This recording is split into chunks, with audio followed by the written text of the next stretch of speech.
Muy buenas tardes.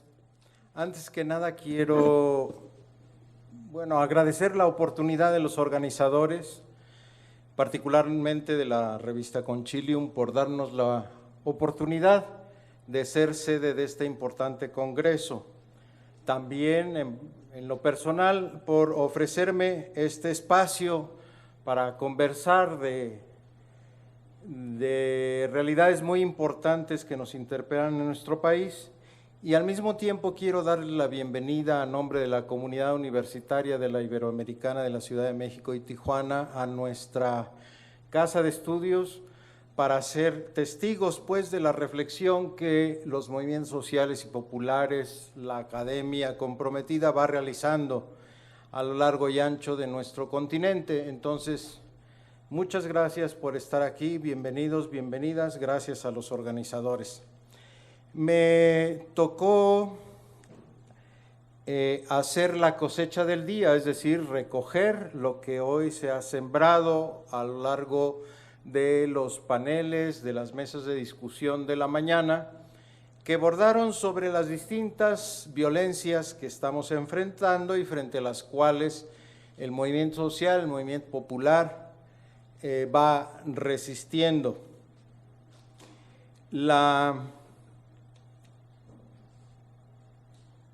Y que sirviera como antecedente o como fundamento, materia prima para la intervención que más adelante nos hará el favor de sostener, de tener Rita Laura Segato, a quien agradecemos también y le doy la bienvenida a la universidad. Paso sin más a lo que ustedes conversaron y lo que fueron sembrando durante la mañana para tenerlo fresco en la memoria. Hablamos de distintas violencias, quizá vaya yo a ampliar un poco lo que ustedes mismas reflexionaron, pero bueno, primero hablamos de las violencias por el territorio. Hace unas semanas, quizá un par de semanas, vinieron acá, por ejemplo, los pobladores de Tlanisco, Estado de México, que fueron recluidos en la prisión por defender su agua y estuvieron 16 años presos hasta que recientemente fueron liberados. Es la defensa de los recursos humanos, pero tiene que ver con esta característica del sistema capitalista en la fase más avanzada del mismo, más voraz, que tiene que ver con el capitalismo extractivista, neoliberal, y con los megaproyectos extractivistas que se van realizando. Es la violencia del despojo de tierra, del despojo de las aguas, de los bosques, de los bienes naturales. Si bien se habla de ellos como recursos naturales, me parece que son bienes que hay que preservar, cultivar, compartir. Y fenómenos asociados que explicaba muy claramente Nachiel y Valencia, que vienen asociados con las guardias blancas, con el convenio contubernio con los narcotraficantes y con los carteles, con quienes llegan en acuerdos de financiamiento, de seguridad compartida, etcétera. Pero también vienen acompañados de salarios bajos, de condiciones precarias de trabajo. Son en realidad lo que los sociólogos y economistas hablan de economías de enclave, es decir, el discurso con el que nos venden estos proyectos es que van a desarrollar las regiones y nunca ocurre así. Se sitúan en un territorio, transfieren las utilidades, las ganancias a las metrópolis y no desarrollan, nada más depredan alrededor. En fin, esa fue un primer rubro de violencias que tienen que ver pues con el despojo de las tierras y de los bienes naturales, y tiene que ver también con la violencia. Nosotros no lo hemos presentado, pero se hizo una correlación entre los índices de violencia en el país y los proyectos extractivos, las concesiones que se han hecho a las mineras, y los mapas se sobreponen. Es decir, hay una relación directa entre la seguridad que necesitan, dicen, para producir estos megaproyectos extractivistas y la violencia en general, por la acción de quienes protegen estos enclaves. Después hablamos de la violencia patriarcal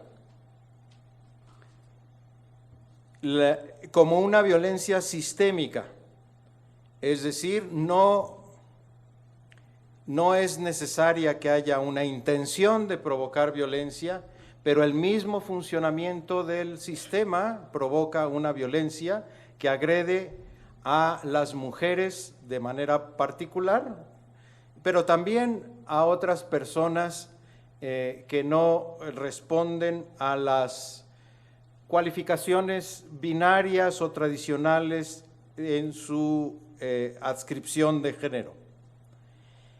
Las mujeres, se habló ahí, reciben un salario menor. En México es alrededor del 14% menos por el mismo trabajo que reciben las mujeres respecto de los hombres, según una investigación que recién escuchamos. Está el trabajo no remunerado de la doble jornada o el trabajo doméstico, que no es corresponsabilidad de los varones. Está el tema del acoso permanente en los espacios públicos, en los espacios privados, la violencia directa de que son objeto con los feminicidios, con la agresión que sufren muchas veces de parte de sus parejas o sus familiares. Está el tema del techo de cristal, de que no pueden ascender a los puestos altos de dirección, algo que no se ve pero que existe. El trabajo de los cuidados, el trabajo de cuidados que es prácticamente exclusivo de las mujeres, que es un trabajo explotado se recluye a las mujeres a la esfera privada, lo político y lo público es para los varones, los roles sociales que se han determinado para las mujeres se les adjudican como si fueran naturales y no como una construcción social. Tenemos afuera en la calle un Frente Nacional por la Familia autodenominado que lucha para que no se enseñe a los niños cuestiones de género ni se liberen los derechos sexuales y reproductivos de las personas. Tan importante es que financian y salen a la calle para mantener los roles de género. Si no fuera importante, no meterían recursos, dinero, en mantener el sistema de dominación y explotación patriarcal que vivimos. Patriarcado que se reproduce en las iglesias, en la que yo pertenezco para empezar, y que se reproduce también en nuestras instituciones en general, y que requiere de una acción de resistencia.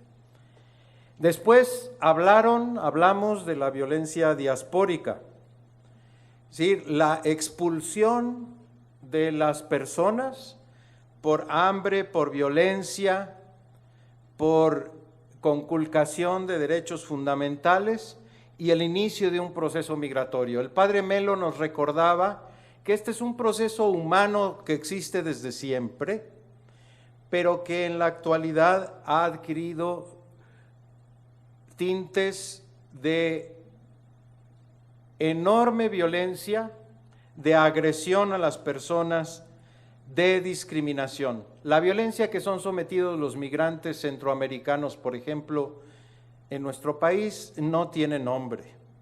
Solo quienes conocemos los informes que se elaboran sabemos los extremos de crueldad, de agresión a que son sometidos. Pero la reflexión interesante, y me parece que Rita Laura también por allí va caminando, que en realidad no es un desprecio a los migrantes, porque si fueran blancos y ricos no nos hacen problema, que en realidad es un desprecio a los pobres y morenos, y por eso algunos hablan de la aporofobia, que es uno de los términos del año según la Academia de la Lengua, es decir, esta fobia, que no es miedo, es una agresión, una desconfianza a los pobres migrantes. Y entonces aquí ha habido extremos como la matanza de San Fernando, quienes no la conozcan, mataron a 73 migrantes, muchos de ellos a batazos, porque no se quisieron sumar al crimen organizado, pero los tienen en muchos lugares en situaciones de esclavitud.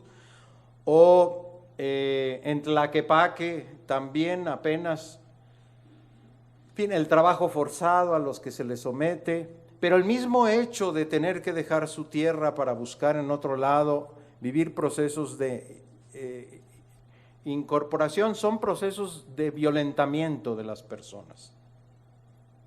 Finalmente hablaron de las extremas derechas, de las nuevas movimientos que buscan nuevas hegemonías o de las nuevas hegemonías que se han venido gestando en países como Brasil o Colombia o Argentina, que es una violencia que refuerza todas estas otras violencias. Eso es lo importante de lo que está ocurriendo, que en lugar de que el mecanismo sistémico empiece a tratar de aminorar las violencias, de buscar la paz, más bien parece que los automatismos del sistema, junto con Trump y Bolsonaro y Duque y demás, y Macri, van fortaleciendo los mecanismos de exclusión, de discriminación, de violentamiento de las personas. La misoginia, la homofobia, la discriminación, la exclusión, están saliendo de ahí, y hablamos de nuevas hegemonías porque son los pueblos los que están eligiendo a sus opresores. Son los pueblos los que están eligiendo a sus enemigos. Y entonces porque van generando nuevas hegemonías, es decir, nuevos modos de pensar. La hegemonía no es, acuérdense de Gramsci, la hegemonía se construye por consenso y cuando falla el consenso entonces entra la represión. Pero acá más bien van avanzando por consensos, alentando los miedos al diferente, alentando las agresiones a los migrantes, con discursos muy simples. Van reconfigurando la hegemonía con discursos simplificadísimos. Los migrantes vienen a quitarte tu trabajo, los gays atentan contra la familia tradicional, etcétera. Los pobres son flojos y por eso no salen adelante, son culpables de su propia desgracia. Son discursos absolutamente simples frente a realidades que son enormemente complejas. Y entonces la complejidad es algo que está combatido por las nuevas hegemonías y estas derechas. Son discursos muy fáciles de asimilar y de comprar. Embonan con el sentido común, aquel que es criticado por las corrientes críticas, ¿no? O marxistas. Es decir, el sentido común que es fabricado por los poderes hegemónicos. Entonces, detrás de movimientos como, detrás de movimientos como el Frente Nacional por la Familia o los grupos evangélicos que han impulsado estas nuevas derechas en los países que ya cité, hay enormes capitales económicos importantes involucrados. Es decir, lo sabemos, en fin.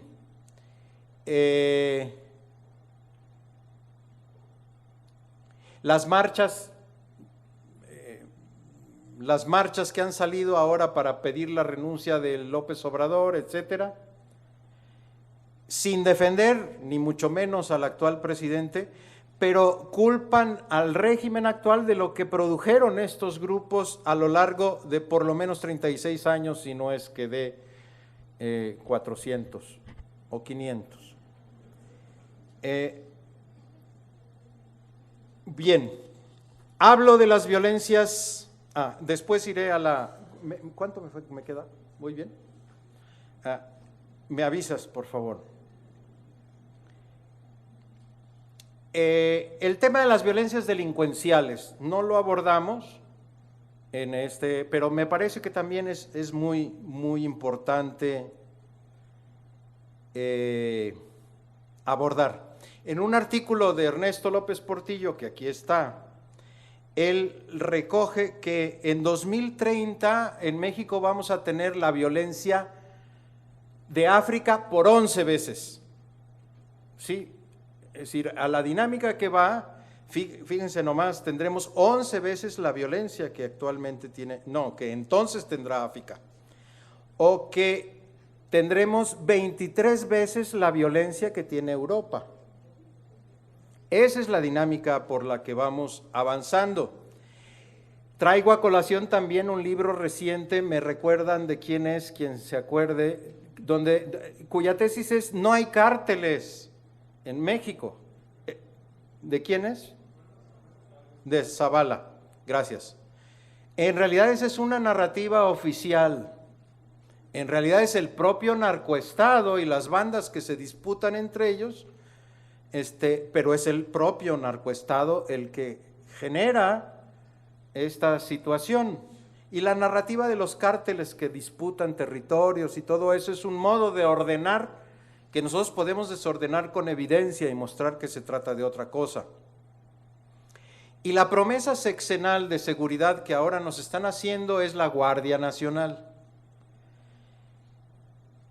Pero ustedes han visto, a pesar de que declarativamente se habla de una institución de carácter civil, en realidad tienen un estricto sentido perfil militar según los parámetros rigurosos que se usan en el mundo para valorar estas cosas. Es la misma vía militar, la concepción de seguridad que tiene es la concepción de fuerza y represiva que han tenido los 3 últimos sexenios y que están empujando los regímenes autoritarios, estas nuevas derechas en América Latina. La decisión es importante, hemos participado, se ha discutido, pero tiene consecuencias muy importantes para los próximos años. Ernesto dice, hay un sustrato político en la crisis policial. En realidad hay un tema de decisión y de voluntad política, no es un problema técnico. Y tiene que ver con el contexto social. La tesis que sostiene Ernesto es que no hay policías mejores ni peores que las sociedades que las crean. Las policías son un reflejo de lo que somos como sociedad. Es una construcción política. Y entonces reformar las policías pasa por reformar el sistema todo de una manera democrática y por reconstruirlo. Acá se ha siempre pedido la fidelidad clientelar y a los policías se les pedía lealtad a cambio de impunidad. Entonces podían hacer lo que querían. Y el Estado viene administrando una crisis policial crónica y pensamos que está haciendo lo mismo. Bueno, concluyo. Después de ver estas violencias desbordadas, la violencia delincuencial, la violencia patriarcal, la de la diáspora, de los migrantes y la del despojo económico, tenemos que estamos enfrentando un panorama difícil para los pueblos y principalmente para los sectores vulnerables dentro de ellos. Es decir, esta violencia afecta de una manera más aguda, más permanente y más profunda a los pobres, a las mujeres, a los excluidos, a los miembros de las minorías religiosas, étnicas, sexuales, etcétera. En realidad, hemos interpretado acá que frente a la posibilidad del agotamiento del modelo neoliberal o de capitalismo sin controles, que es el que se está llevando adelante, y de que estamos frente a una crisis sistémica muy importante, si no lean, les va a encantar, no es mentira. la encíclica Laudato Si del Papa, donde habla, no es un documento piadoso, sino un análisis del sistema y de por qué ha entrado en crisis. Cómo ya no tiene posibilidades futuras si no es reproduciendo las violencias. Esa es probablemente una de las hipótesis que quiero proponer para su discusión. La violencia ya no es algo anormal o anómalo, extraordinario, sino que es consustancial al tipo de modelo de acumulación que se ha echado adelante. Y por eso tiene que haber violencias extractivas, tiene que haber explotación del trabajo de cuidados, tiene que haber emigración por las asimetrías económicas entre los países. Y entonces nos propone, y entonces realmente lo que hay es, quieran o no, haya la intención o no, una guerra de los grandes capitales en contra de los pueblos, una guerra de los grandes poderosos en contra de los sectores explotados, oprimidos, marginados, porque eso permite la posibilidad o da la posibilidad de la acumulación. Por supuesto que esto es un recorte de la realidad es mucho más rica, hay resistencias de los pueblos, por supuesto, y no es unilateral el asunto, hay primicias de realidades nuevas que ustedes están generando en sus movimientos, realidades distintas. Ese es el tema del encuentro.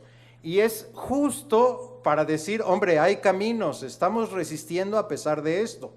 Pero sí conviene que haya un diagnóstico más o menos compartido para ver de qué tamaño el sapo y de qué tamaño la pedrada. El problema desde la perspectiva educativa que tenemos aquí en la universidad es que estas violencias van apareciendo crecientemente como naturales para los jóvenes y van pensando que no hay otra posibilidad que vivir en un mundo así. Quienes tenemos más de 50 años y tantito más, nos acordamos que el mundo podía haber sido distinto, que salíamos a divertirnos en la noche, que andábamos en bicicleta, que no sé qué cosas. Y ahora los jóvenes piensan que eso está muy extraño, que eso no es posible, que el mundo no es así. O piensan que tiene que haber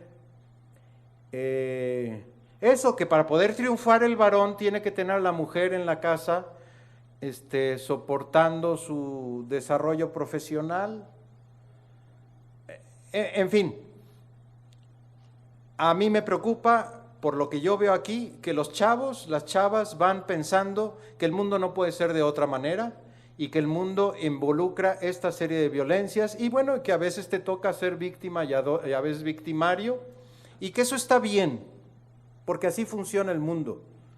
Y entonces ahí tenemos una tarea, aparte de la resistencia y de ir generando primicias, posibilidades distintas, tenemos el enorme reto educativo de decir, a ver, momento, este modo de ser no es natural, este modo de ser ha sido fabricado cuidadosamente y el modo que tienes de pensar también ha sido construido. Las violencias simbólicas y las violencias ideológicas no las abordamos, pero son también muy importantes para sostener el estado de cosas actualmente. Bueno, concluyo. Quiero agradecer de nuevo a ustedes su presencia. Nos están ayudando a pensar los grandes desafíos que tenemos en el mundo, en nuestro país, en América Latina y desde nuestra comunidad universitaria, cómo podemos abordarlas, enfrentarlas. Quiero agradecer a Rita Laura su presencia entre nosotros. Ha sido muy generosa desde hace mucho tiempo con la Iberoamericana al transmitirnos su sabiduría, su saber, y que es hoy más necesario que nunca Es un honor para nosotros el poder caminar junto con ustedes. Quisiera que contaran con la Iberoamericana como una institución aliada de las causas que ustedes representan.